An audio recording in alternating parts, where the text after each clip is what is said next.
Olá, bem-vindos à Igreja no Mundo, o programa da Fundação AIS, a ajuda à Igreja que sofre, aqui na sua televisão. Sou Paulo Aires e espero contar com a sua companhia aí desse lado ao longo dos próximos 50 minutos.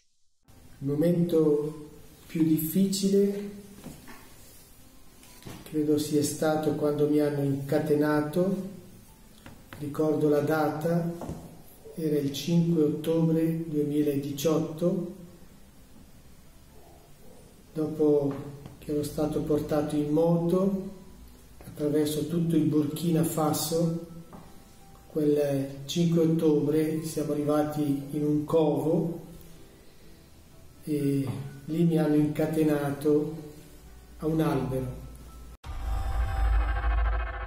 O padre Pierluigi Macali está a recordar o momento mais duro, aquele que guarda na sua memória como o mais intenso dos 2 anos e 8 meses em que esteve em cativeiro às mãos de um grupo jihadista na região do Sahel, em África.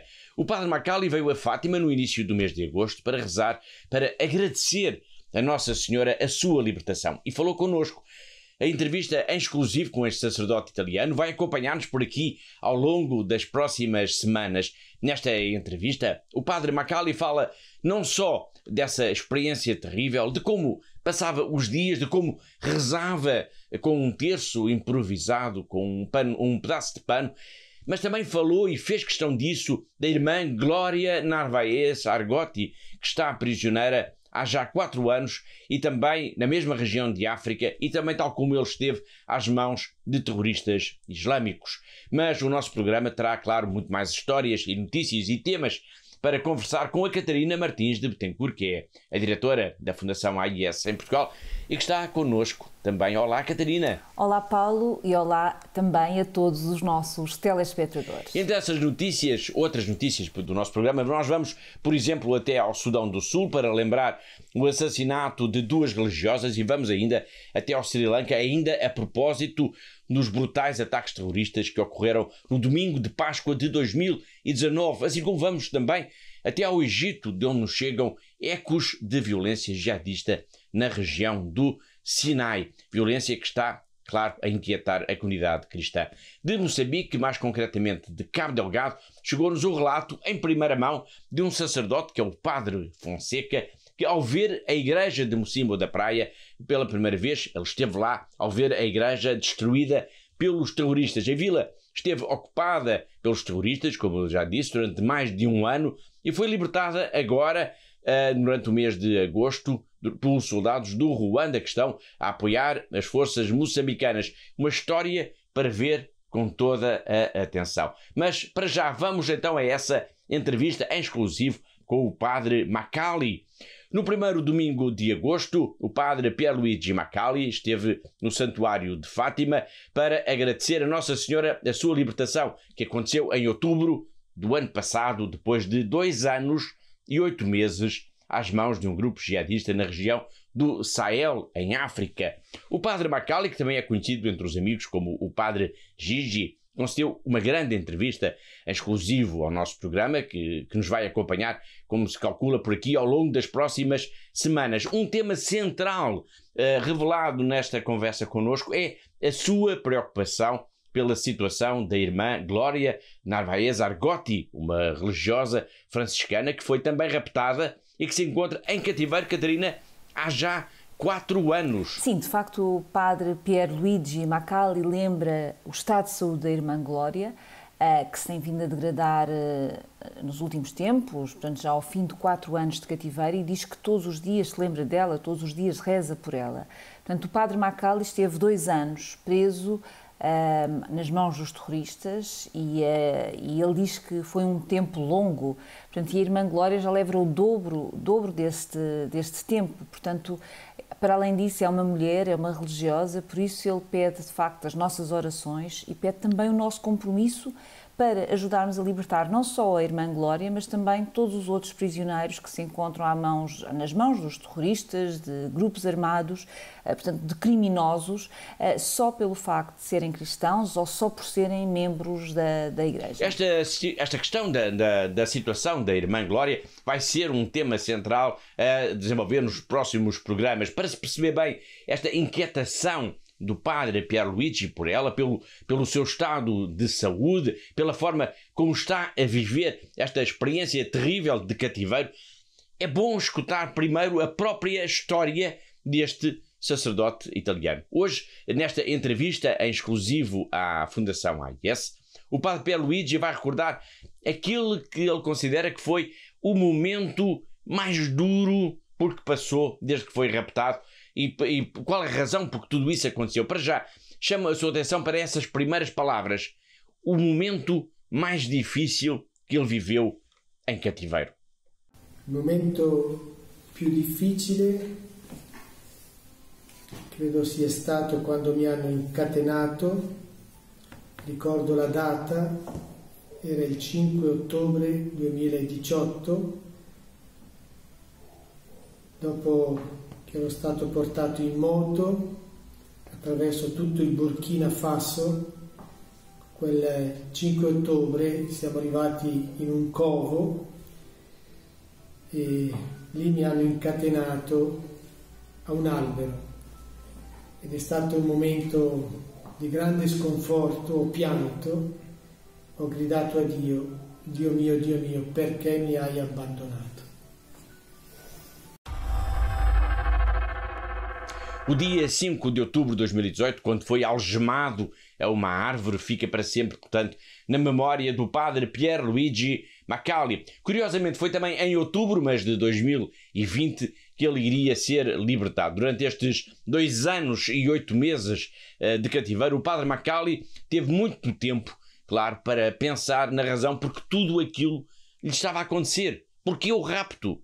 Porquê o rapto de um padre que estava ali naquela região, neste caso em Bomoanga, no Mali, para ajudar apenas as populações mais pobres, as mais carenciadas? Porquê? Mi sono chiesto tante volte perché, cosa ho fatto, cosa ho detto, ma credo che nulla ho trovato per potermi dire ho fatto qualcosa, ho detto qualcosa, ho offeso qualcuno. E credo nulla di questo mi rimproveravo, ma credo semplicemente che la missione di Bomoanga è una missione isolata dove è facile prendere qualcuno e sparire nella brousse, nella savana. Non c'è polizia, non c'è nessuno che è a guardia della missione, non c'è un cane come custode, è una missione aperta a tutti. E proprio come stile nostro di missionari è quello di essere in mezzo alla gente, insieme alla gente, con la gente, quindi facile presa di gente che senza scrupoli aveva altre intenzioni. E credo che non hanno guardato se io fossi prete, se io fossi... non mi conoscevano per nome, non sapevano chi ero, cosa facevo, perché ero lì, hanno semplicemente visto un bianco e questo per loro era l'emblema dell'Occidente. Ecco, io penso che cercassero un simbolo per alimentare la loro guerra, il loro bisogno di essere riconosciuti a livello internazionale. Estamos a ver a entrevista ao padre Pierluigi Macalli. Ele foi raptado por um grupo jihadista no Mali e esteve em cativeiro durante mais de 2 anos. Foi libertado em outubro do ano passado e decidiu, portanto, depois ir a Fátima para agradecer essa libertação a Nossa Senhora. Nesta entrevista, em exclusiva ao nosso programa, este sacerdote italiano recordou os momentos mais significativos, porque passou no deserto no meio dos terroristas. Mas quem eram estes terroristas? A resposta agora do padre Pierluigi Macalli. Io credo che fossero organizzati perché chi mi ha preso erano giovani fulani del vicino Burkina Faso e dopo la mia cattura, il giorno dopo, li ho visti telefonare, sicuramente hanno trasmesso i miei dati, hanno avuto l'ordine di portarmi verso il Mali. Quando ho chiesto dove mi portate mi dicevano dagli arabi. Gli arabi è una popolazione che vive nel Mali e infatti dopo questo viaggio io sono stato consegnato a questi arabi che mi hanno preso in macchina e mi hanno portato nel deserto del Sahara e poi questi dopo un anno mi hanno di nuovo portato verso un'altra zona dove sono i Tuareg. Il primo video che mi hanno fatto il 28 ottobre mi hanno fatto dire che il gruppo che mi aveva rapito era il gruppo di sostegno all'Islam e ai musulmani, questo gruppo che federa diverse associazioni che si rifanno tutte ad Al-Qaeda. Foi o padre Pierluigi Macalli numa entrevista em exclusivo ao nosso programa que iremos retomar aqui na próxima semana. Esteja atento, portanto, a tudo isso. Para já, e ainda focados em África, nós vamos agora até ao Sudão do Sul, onde ocorreu um assassinato de duas irmãs, de duas religiosas. Um crime que continua a agitar, Catarina, a comunidade cristã local. Sem dúvida, Paulo. Portanto, podemos dizer que a comunidade cristã local continua de facto chocada com este crime horrível. Portanto, duas irmãs da congregação do Sagrado Coração de Jesus foram mortas a sangue frio por homens armados quando viajavam de regresso à casa da paróquia de Loa, dedicada à Nossa Senhora da Assunção, que celebrava o seu centenário. O que é que aconteceu, Catarina, nesse dia 16 de agosto? São as irmãs Mary Daniel Abbott e Regina Roba, que deslocavam-se de autocarro na estrada que liga Juba a Nimule. Portanto, regressavam, como eu disse há pouco, das cerimónias do centenário da paróquia católica de Loa, dedicada à Nossa Senhora da Assunção, quando se deu o ataque. Portanto, ao todo, viajavam 12 passageiros neste autocarro, dos quais 7 eram mulheres consagradas. Portanto, quando se deu este ataque, esta emboscada por homens armados, todos terão tentado fugir, portanto, escondendo-se nas matas. As duas religiosas foram descobertas e foram mortas de imediato, a sangue frio, portanto, segundo a descrição de uma irmã em declarações citadas mais tarde pela imprensa. Um assassinato que mereceu palavras de repúdio do presidente do Sudão do Sul, que falou mesmo num ato de terror. Mas também o Papa Francisco condenou, obviamente, este assassinato. Sim, é verdade. Portanto, a morte violenta destas duas religiosas levou o Papa Francisco a dizer-se profundamente entristecido por este crime que, tudo indica, terá sido realizado por elementos ligados a grupos armados que estão afastados do processo de paz neste país. Também a superiora das Irmãs Combonianas, no Sudão do Sul, condenou o crime apelando à paz. Não nos abandonem, continuem a rezar pela paz. Estas palavras emotivas são da irmã Maria Martinelli, em entrevista ao Vatican News. Nós vamos recuperar o essencial dessa mensagem em que ela elogia a vida, a dedicação aos outros, o trabalho destas duas religiosas, destas duas irmãs que foram agora assassinadas. Beh, guarda, il Sister Mary Daniel era una persona straordinaria, è stata madre generale per 2 sessenni delle Suore del Sacro Cuore, adesso era preside di una scuola, una grande scuola qui a Giuba, scuola elementare, e era ben voluta da tutti, insomma era una donna di grande impegno, una donna che sapeva quello che faceva, sapeva anche dire la verità molto chiaramente in diversi contesti, e molto gentile, molto, molto fraterna, molto, molto sorella, ecco. E Sister Regina non l'ho conosciuta tanto bene lei, però ultimamente era a Wau, in un'altra città, un'altra grande città del Sud Sudan, e insegnava come tutor nella scuola di infermieri che appunto è un istituto della Chiesa anche quello, e seguiva gli studenti all'ospedale dove facevano la pratica. Grandi donne. Nesta entrevista à Rádio Vaticano, a irmã Maria Martinelli faz um apelo também às orações de todos nós, para que o mundo não abandone o Sudão do Sul. É um apelo, eu diria mesmo, é quase uma súplica. È di non abbandonarci, non abbandonare questo popolo, no, continuare a pregare per il Sudan, per la pace, perché si possa veramente mettere le basi di una ripartenza serena, un cammino che porti tutti a una fraternità. Ci sono ancora troppe divisioni e sono anche, secondo me, fomentate un po' a livello politico. Quello che doveva essere una costruzione di un paese impegnata, gioiosa, serena, eccetera, si è rivelata un disastro poi alla fine, no? Proprio per queste divisioni, per questo fomentare interessi tribali che poi sono personali alla fine, addirittura clanici a volte, no? E invece che formare una cultura di condivisione, di fraternità, si è creato molti problemi e bisogna ricominciare.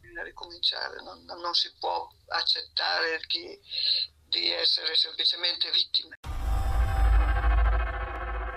25 pessoas foram acusadas pelo Procurador-Geral do Sri Lanka como responsáveis pelos ataques terroristas que ocorreram no domingo de Páscoa de 2019 e que causaram, recorde-se, 269 mortos em 3 igrejas e também em 3 hotéis nas principais cidades do Sri Lanka. Os ataques, a 21 de abril desse ano, foram executados por terroristas ligados ao Daesh, o autoproclamado Estado Islâmico, e segundo investigações em curso, terão tido os ataques a conivência de elementos dos próprios serviços secretos do país, situação que a Igreja Católica tem pedido para ser apurada, para ser investigada em toda a sua profundidade. A suspeita, Catarina, é de facto de enorme gravidade.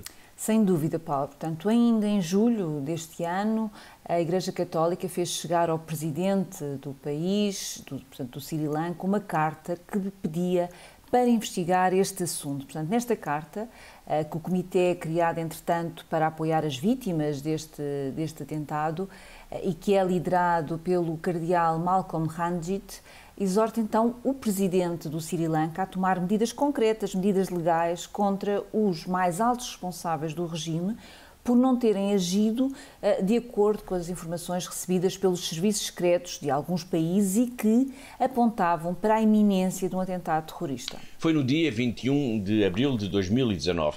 3 igrejas onde os cristãos celebravam o domingo de Páscoa transformaram-se de um momento para o outro em locais de tragédia. 3 igrejas, 3 bombas, centenas de mortos e de feridos. No total, incluindo os atentados que ocorreram também em hotéis, houve quase 300 mortos. Como é que a comunidade cristã reagiu a isto?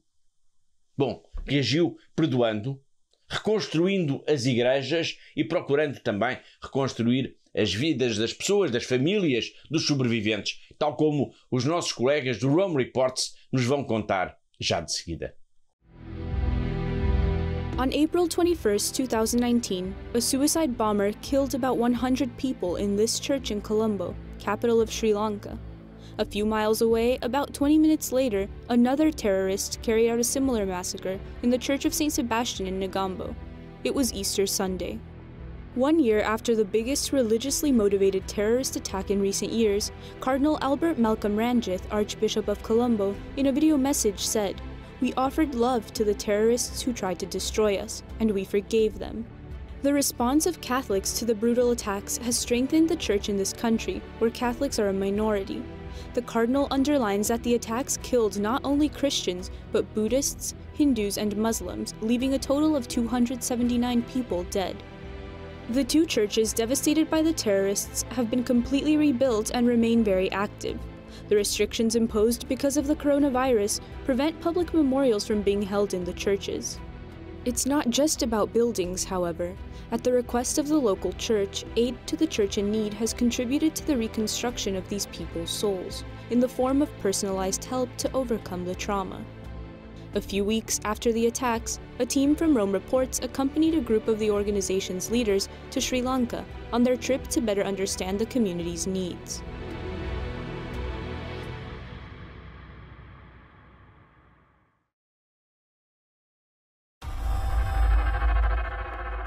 Agora vamos até ao Egito para dar conta do clima de medo e também de insegurança que se está a sentir entre as comunidades cristãs que vivem na região do Sinai. A explosão de uma bomba no dia 12 de agosto em New Raf, uma localidade situada nesta região, causou a morte a 8 soldados, incluindo um oficial, e deixou ainda 6 feridos com gravidade. O ataque foi reivindicado horas depois pelo Daesh, o grupo terrorista que se auto-intitula Estado Islâmico, e este grave incidente está a atormentar a comunidade cristã porque veio lembrar a divulgação em abril, no passado mês de abril, de um vídeo do assassinato cruel, acho que não há outra expressão para definir o que aconteceu, o assassinato cruel de um cristão copta, Nabil Habshi, de 62 anos de idade, e que havia sido sequestrado em novembro do ano passado por elementos também deste grupo extremista. Um dos motivos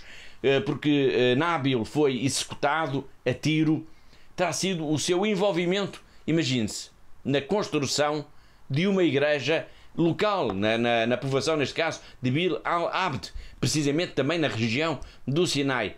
O que é que diz, isto de facto é uma situação dramática, o que é que diz, Catarina, o relatório da Fundação AIS sobre o Egito e sobre esta região do Sinai em particular? Bom, Paulo, no nosso relatório da Fundação AIS sobre a liberdade religiosa no mundo, e que foi publicado este ano, em abril deste ano, constata-se que a tolerância para com os cristãos continua a ser reduzida em todo o Alto Egito, com inúmeros incidentes que confirmam que a violência pode irromper a qualquer momento. No Egito, ainda podemos ler neste nosso relatório, tem havido vários casos de extremismo islamita e discriminação, crimes de ódio e violência desencadeada por motivos religiosos. Vamos agora recuar no tempo até maio de 2017, mais precisamente até o dia 26 de maio de 2017. Nesse dia, um grupo de peregrinos cristãos, estamos a falar do Egito, um grupo de peregrinos cristãos dirigia-se para o mosteiro de São Samuel, que fica situado na província de Minya, a cerca de 300 quilómetros do Cairo, da capital do Egito. A meio da viagem, os 2 autocarros em que eles viajavam foram bloqueados por homens armados, por jihadistas. Bom, todos foram obrigados a sair das viaturas. Aos homens que viajavam ali foi exigido que renunciassem de imediato à sua religião, que renunciassem ao cristianismo. Se não o fizessem, seriam executados. Um desses homens era Hani, filho de Nádia, que aceitou mais tarde contar esta história dramática. A 26 de maio de 2017, 2 autocarros cheios de adultos e crianças, todos eles coptas egípcios, iam a caminho do mosteiro de São Samuel de Minya, no sul do Egito. Iam celebrar a festa da Ascensão. Subitamente, recorda Nádia, a sua feliz viagem foi interrompida por homens armados numa remota estrada deserta. Pensámos que eram do exército. Eu rezei por eles e disse-lhes que ninguém esteja contra vocês e que Deus proteja o vosso caminho. Depois percebemos que não eram soldados, eram terroristas. Os homens, armados e com máscaras, começaram por disparar contra os pneus do autocarro e, de seguida, entraram no seu interior. Nádia, de uma cidade rural nas províncias de Beni Suef, estava com o filho Hani. A filha Zoraida e o genro Samé também lá estavam, o seu neto de 3 anos. Muitos dos membros da família largada de Nádia também se encontravam no autocarro. O que aconteceu a seguir? Nádia deseja que tivesse sido apenas um pesadelo. O primeiro a ser martirizado foi Samé, o meu genro. Eles ordenaram-lhe que se convertesse ao Islão. Mas o meu genro mostrou a cruz tatuada no pulso e disse: não, não o farei. Então mataram-no a tiro. Depois foi a vez de outros homens. A todos foi dada a mesma escolha: renunciar ao cristianismo ou morrer. Do seu lugar, na retaguarda, Nádia viu os homens aproximar-se do seu filho Hani. Também ele ergueu o pulso e Nádia ouviu as suas últimas palavras: não, sou cristão. Foi melhor ele ter sido martirizado à minha frente em vez de se converter ao Islão e ir com eles.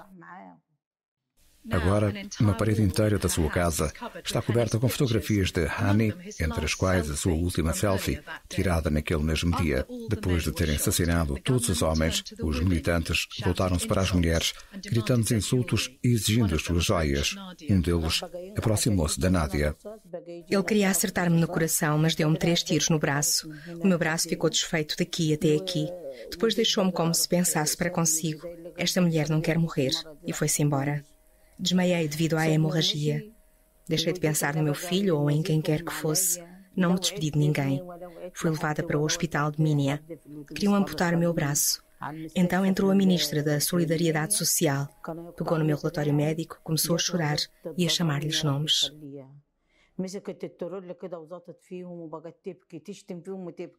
Nádia foi transferida para um hospital do Cairo, onde foi submetida a 7 operações à mão em 2 meses. Agora não consegue fazer nada com aquele braço. Voltando ao dia do ataque, Nádia recorda como os assassinos agarraram o seu neto de 3 anos, Mina. Disseram que o matavam se as raparigas no autocarro não fossem com eles.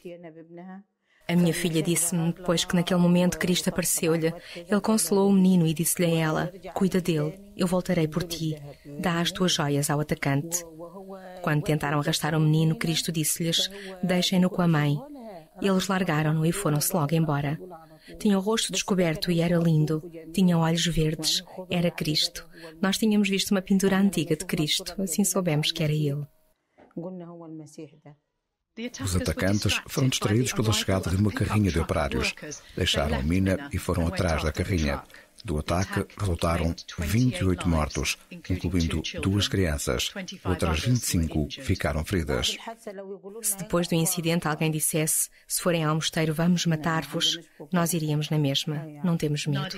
Agora, Nádia diz que é mãe de 6 filhos, um dos quais está no céu. Destruíram a igreja de Mocímboa da Praia. O padre Quirivi Fonseca, que é responsável pela comunicação da Diocese de Pemba, em Moçambique, comentou assim as primeiras imagens da igreja após esta estratégica vila portuária ter sido recuperada aos terroristas. Isso aconteceu em agosto. A operação militar, que juntou soldados do Ruanda e de Moçambique, foi concluída no dia 8 de agosto. Mas foi só no último domingo desse mês de agosto que o sacerdote conseguiu viajar até ao local. Numa mensagem enviada, entretanto, em exclusivo para a Fundação AIS em Lisboa, o padre Fonseca, que teve de envergar um capacete militar e um colete à prova de bala, sinal da insegurança que ainda se vive nesta região, o padre Fonseca escreveu em breves palavras o choque que sentiu ao ver a igreja praticamente reduzida a um monte de escombros. As primeiras imagens que foram recolhidas pela televisão de Moçambique mostram Catarina, de facto, uma vila fantasma, apenas povoada por soldados que estão num cenário, digamos assim, de destruição quase total. Sim, Paulo, é de facto um cenário de quase destruição total. Portanto, praticamente todas as infraestruturas foram destruídas, foram arrasadas. Apenas restam algumas casas que foram ocupadas pelos terroristas e por isso escaparam a esta devastação. E a igreja de Mocímboa da Praia, que é datada de 1954, é hoje praticamente um monte de ruínas. O padre Fonseca fala em imagens chocantes e explica que os terroristas vandalizaram e destruíram tudo também no edifício paroquial de Mocímboa da Praia.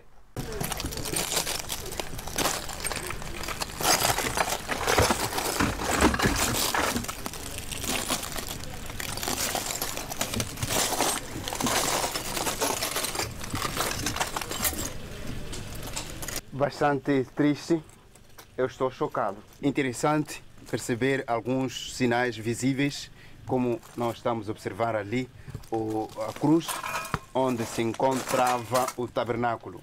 Para os cristãos já sabem, o tabernáculo é onde se conserva o Santíssimo para cada um poder fazer a veneração possível, a adoração.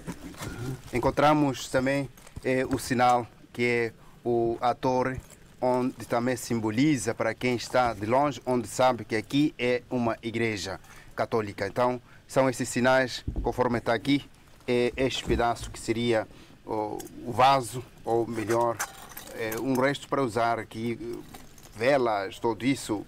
É um símbolo. Eu vou levar isso também para constatar na nossa diocese como aquilo que as gerações futuras poderão se lembrar. Hoje é o 12º domingo do tempo comum na Igreja Católica a nível internacional, numa altura em que a Igreja Paroquial da Mocimboa da Praia não celebra há mais de um ano a Eucaristia. Em tempo de crise devido ao terrorismo, o Padre Fonseca destaca que todos os missionários da Mocimboa da Praia estão salvos. A nível de ser humano como missionários, todos estão salvos. As duas que tinham sido raptadas estão vivas e se encontram nas famílias. E os demais missionários beneditinos que estavam a administrar aqui se encontram na missão de Ndanda, em Tanzânia. Em que circunstâncias foram resgatadas as irmãs brasileiras? Envolveu o Estado, então quer a polícia, quer naquele tempo quando se falava de Forças de Defesa e Segurança, agora é Forças Armadas, né, de Defesa. Eles fizeram esse trabalho e eles sabem de que forma conseguiram resgatar, mas que sabemos que nos entregaram sãs e salvas. Foi pago o resgate? Como é que foi? Não sei explicar porque envolve todo o assunto do Estado. E aqui, mais infraestruturas da Igreja Católica, provavelmente destruídas aqui em Mocimboa e Moidum, quais são? Nós temos aqui, ainda não presenciamos a antiga Universidade Católica, que são infraestruturas da Igreja Católica, a antiga Casa das Irmãs e a nova Casa das Irmãs, onde também precisamos presenciar para percebermos em que estado se encontram essas casas. E neste momento, o que é que se prevê? Nós, assim que se resgatar e o povo voltar, vamos, junto com os nossos benfeitores, a Diocese vai decidir quando é que pode iniciar, aproveitar ou não esse local. Mas, como eu disse, essa presença aqui, essa relíquia que é a torre, essa relíquia que é o tabernáculo, isso tudo acredito que será considerado e será revalorizado.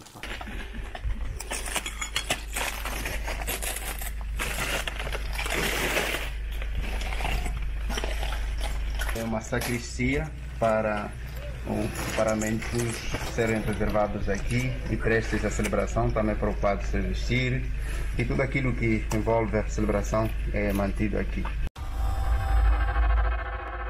Desde o início dos ataques, no final de 2017, por parte de grupos armados que têm vindo a reivindicar, pertencer ao Daesh, os terroristas do Estado Islâmico, e hoje já falámos pelo menos 3 vezes nestes terroristas, calcula-se que haverá, voltando agora a Moçambique, claro, calcula-se que haverá cerca de 3.000 mortos, 2.500, 3.000 mortos, os números divergem um pouco, e mais de 800.000 deslocados. Isto segundo as autoridades moçambicanas. Esta situação que se vive, a situação dramática que se vive em Cabo Delgado é considerada prioritária, Catarina, para a Fundação AIS. Sem dúvida, Paulo. De facto, esta situação em Mocimboa da Praia, assim como em toda esta região de Cabo Delgado, é uma situação prioritária para a Fundação AIS, que já em março deste ano enviou uma ajuda de 160.000 euros, uma ajuda de emergência para o apoio às populações deslocadas. Portanto, e aproveito também esta ocasião para renovar o meu apelo a todos aqueles que nos seguem neste momento, a todos os nossos telespectadores,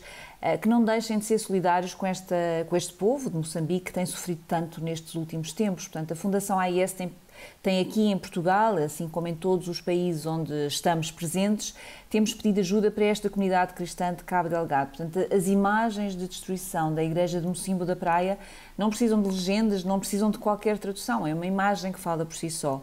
E o que estamos a assistir é, de facto, uma verdadeira calamidade e que precisamos de ajudar, então, o povo de Moçambique.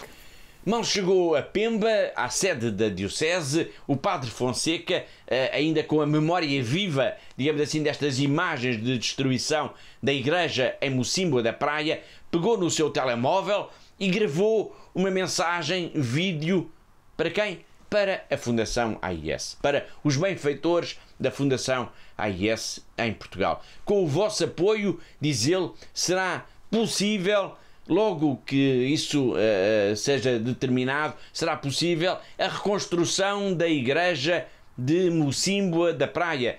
O mais importante, diz ele, é que os terroristas não acabem com o sonho da comunidade cristã. Com o vosso apoio, com a vossa forma bastante rica de olhar pelas igrejas que sofrem, encontrassem benfeitores e pessoas motivadas para a reconstrução daquilo que é o símbolo da igreja daquela região. Como eu disse, ali tem um símbolo de amizade com os muçulmanos, um símbolo de diálogo, um símbolo de aproximação. Então, que o terrorismo não chegue a acabar os nossos sonhos, as nossas perspectivas, que seja só aquilo que aconteceu, mas não o término de uma presença cristã na região de Mocímboa da Praia. Portanto, aguardamos você que vai acompanhar a sua sensibilização, a sua motivação neste espírito de caridade cristão, um espírito evangélico de apoio àqueles que necessitam. Então, muito obrigado e fiquem com Deus.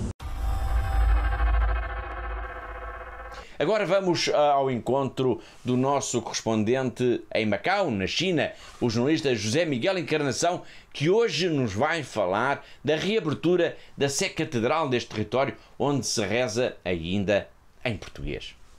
A Sé Catedral de Macau foi reaberta ao público no passado dia 4 de setembro. A Igreja da Natividade de Nossa Senhora, este o seu nome oficial, foi reaberta precisamente no dia em que se celebra a festa da Natividade de Nossa Senhora. As cerimónias religiosas foram presididas pelo bispo Dom Stephen Lee, que foi coadjuvado por inúmeros sacerdotes que se quiseram juntar à ocasião. Também neste dia foi celebrada a festa da paróquia da Sé Catedral, o que contribuiu para que centenas de fiéis afluíssem ao templo mais emblemático de Macau e enchessem por completo a nave central da igreja. As cerimónias religiosas foram transmitidas para todo o mundo pelo Centro Diocesano de Meios de Comunicação Social, o que permitiu que milhares de fiéis, principalmente com fortes ligações a Macau, assistissem a um momento único, uma vez que não é todos os dias que a Sé Catedral de uma cidade é reaberta ao público depois de profundas obras de remodelação. A verdade é que o aspecto interior da Sé Catedral permanece praticamente inalterado, uma vez que as obras tiveram como objetivo principal reforçar a estrutura da igreja, uma vez que se trata de uma igreja com muitos anos de existência. O Bispo Bacau passou uma mensagem na sua homilia de paz, dizendo que espera que a reabertura da Sé Catedral signifique também a reabertura de Macau ao mundo e, ao fim e ao cabo, um pouco a reabertura de todo o mundo a todas as pessoas, uma vez que estamos a viver confinados há quase 2 anos devido à pandemia de Covid-19. Uma alegria para Macau e uma alegria para todos os fiéis que vivem nesta cidade do nome de Deus.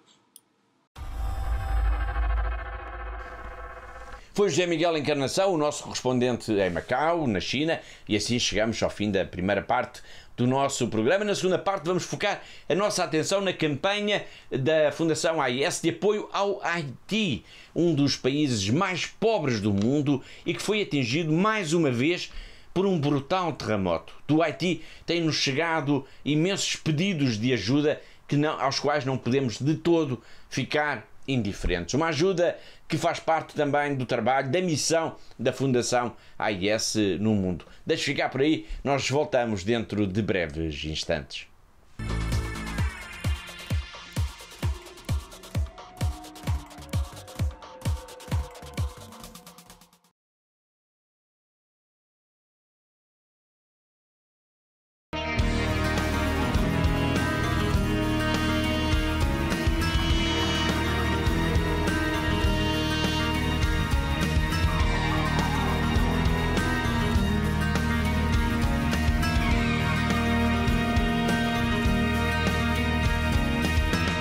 Wielki spokój tutaj mam, czuję w Tobie cały świat. Twego serca ruch, jak muzyki rytm, bezpieczeństwo dajesz mi.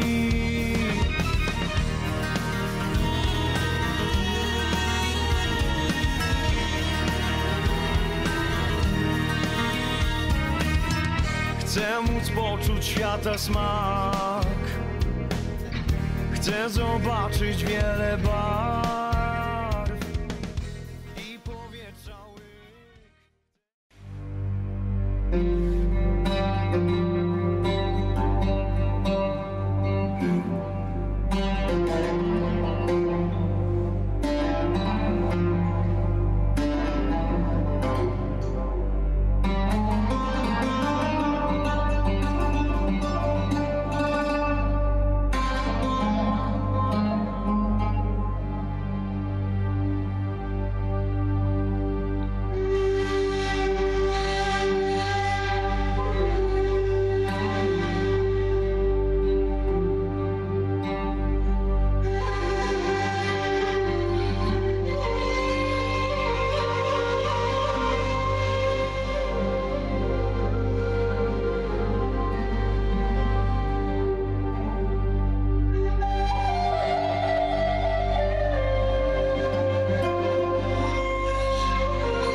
Icona Ulebi, Icona Jezebel.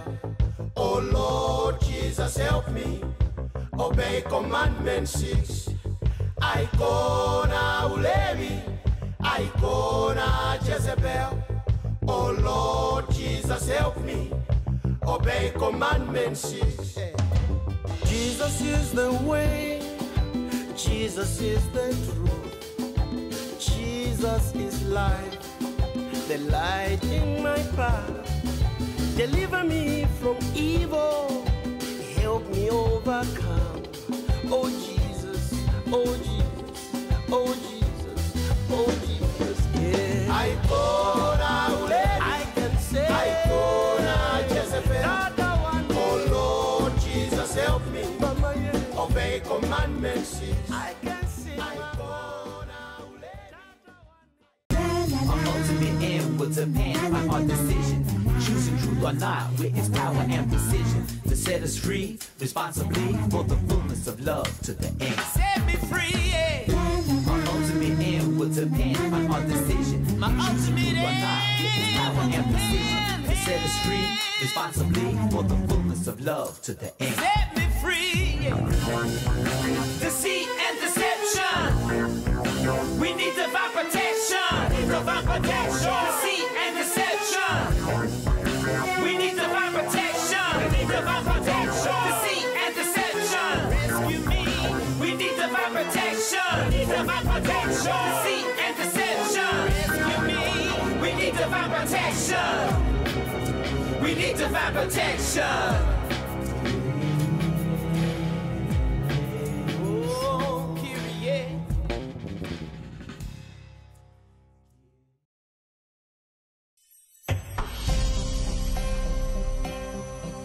Em alguns lugares do mundo, se alguém usar uma cruz ao pescoço, pode arriscar a própria vida. Em alguns países, se alguém assumir publicamente a sua fé em Jesus, pode significar quase uma condenação à morte. Por causa disso, a Fundação AIS tem um desafio para si. É um desafio muito simples, usar uma cruz em madeira feita manualmente por famílias cristãs da vila de Saadad, na Síria. Estas cruzes significam o pão de cada dia.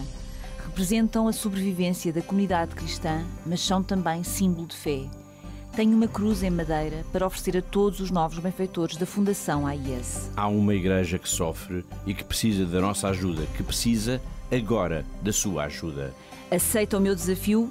Ligue para o telefone 21 754 4000 e ajude-nos a secar as lágrimas de Deus na terra.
Olá de novo, está a ver Igreja no Mundo, o programa da Fundação AIS, aqui na TV Canção Nova. Sou o Paulo Bairro e comigo está a Catarina Martins de Betancourt, a diretora da Fundação AIS aqui em Portugal. Como anunciei antes do intervalo, vamos falar agora do Haiti. O forte sismo que atingiu este país do continente americano no passado dia 14 de agosto provocou cerca de 2.200 mortos e mais de 12.000 feridos e destruiu ou danificou mais de 130.000 habitações. Há ainda centenas de desaparecidos, ou seja, o número de mortos, infelizmente, provavelmente vai ser maior do que aquele que eu acabei de revelar. Calcula-se, Catarina, que quase 600.000 pessoas precisem de ajuda humanitária de urgência. É verdade, Paulo. Podemos dizer que este sismo foi quase como que um golpe de misericórdia para muitas famílias que já viviam mergulhadas no desemprego, na pobreza, que caracteriza a vida do Haiti, que é um dos países mais pobres do mundo. Logo nas primeiras horas, quando começaram a surgir notícias do abalo sísmico, a ajuda à igreja que sofre, a Fundação AIS, mobilizou-se a nível internacional. Exato. Portanto, era preciso contactar de imediato os bispos, os padres e as religiosas, em especial daquelas dioceses mais afetadas, que foram no sul do país e que são Les Cayes, Anseau-Vaud e Jérémie, que são 3 destas dioceses mais afetadas por este sismo no Haiti. Na diocese de Jérémie, nem as estruturas da igreja foram poupadas pelo sismo, apesar de serem normalmente até dos edifícios mais robustos. Calcula-se que cerca de metade dos templos das igrejas ficaram danificados, incluindo a Catedral de São Luís, havendo dezenas de estruturas que colapsaram por completo. Entre os edifícios destruídos há várias escolas que pertencem à igreja, assim como também centros de saúde. Mas na diocese de Las Cayes, outra das dioceses mais atingidas, Catarina, o retrato é também semelhante. Sem dúvida, Paulo. De facto, a diocese de Las Cayes transformou-se, podemos dizer, num cemitério a céu aberto. Portanto, em poucas horas após o terremoto, contabilizavam-se já, só nesta diocese, quase 700 mortos e mais de 2.100 feridos. Portanto, as populações locais, que, como disse há pouco, são já de si muito pobres, ficaram de mãos vazias e são neste momento, portanto, perderam as suas casas e, portanto, são neste momento pessoas sem abrigo. Calcula-se que mais de 11.500 habitações ficaram danificadas. Também nesta diocese, os edifícios da igreja foram atingidos com muita violência, havendo 135 igrejas destruídas. Bom, perante esta tragédia, a Fundação AIS lançou aqui em Portugal uma campanha de solidariedade para procurar dar resposta às situações mais urgentes. A ideia é, Catarina, socorrer o maior número possível de pessoas. Bom, perante uma tragédia desta dimensão não poderíamos de modo algum ficar de braços cruzados, não podemos abandonar esta Igreja que luta para apoiar este povo nestes tempos tão difíceis após o terremoto. Portanto, a Fundação AIS atribuiu logo de imediato e a nível internacional um fundo de emergência no valor de €500 mil. Mas esta verba, como é fácil perceber, é muito pequena face às necessidades, face à dimensão desta tragédia que assistimos. E por isso aproveito também aqui esta oportunidade para falar com os nossos telespectadores, com os nossos amigos, para pedir e também para agradecer toda a generosidade para com este povo do Haiti. Eu lembro aqui que todos os dias temos recebido cartas, e-mails das dioceses mais afetadas, pedindo de facto ajuda para estas famílias do Haiti que perderam tudo neste terremoto do passado dia 14 de agosto. E por isso eu desafio a quem nos está a ver neste momento a entrar em contacto connosco através do nosso telefone, que está a passar em rodapé, ou através da nossa página de internet e apoiar, se possível, estes irmãos do Haiti.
Praticamente a chegar ao fim do nosso tempo, vamos ainda até à Índia.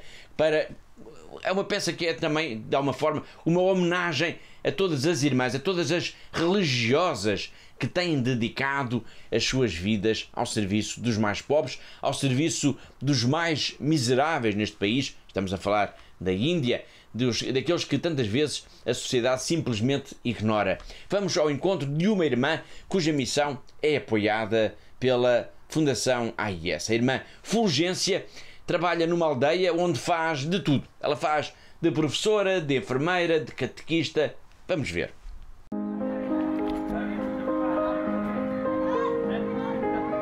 मेरा नाम सिस्टर फुलजेंसिया। मैं इस गांव में 2.5 साल से काम कर रही हूँ। यहाँ पे हम लोग छोटे बच्चों को पढ़ाते हैं सुबह शाम, और समय देख के घूमते हैं, परिवार विजिट करते हैं, फैमिली विजिट। उसके बाद लोगों से मिलते जुलते हैं, लोगों का परिस्थिति को समझते हैं, लोग शेयरिंग करते हैं हम लोगों से।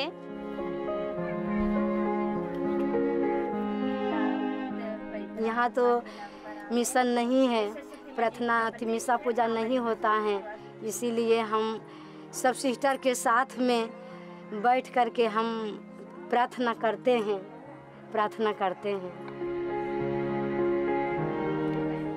इनका तकलीफ यही है क्योंकि उतने क्रिश्चियन ये में नहीं पढ़ सकते हैं ना, लोग कमाने का प्रॉब्लम में, इसलिए चर्च में नहीं पढ़ सकते हैं।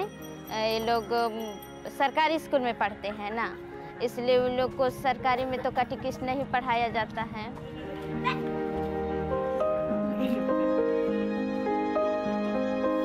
ये लोग मजबूत होने से ये लोग का और मजबूत होगा इसमें, धर्म में।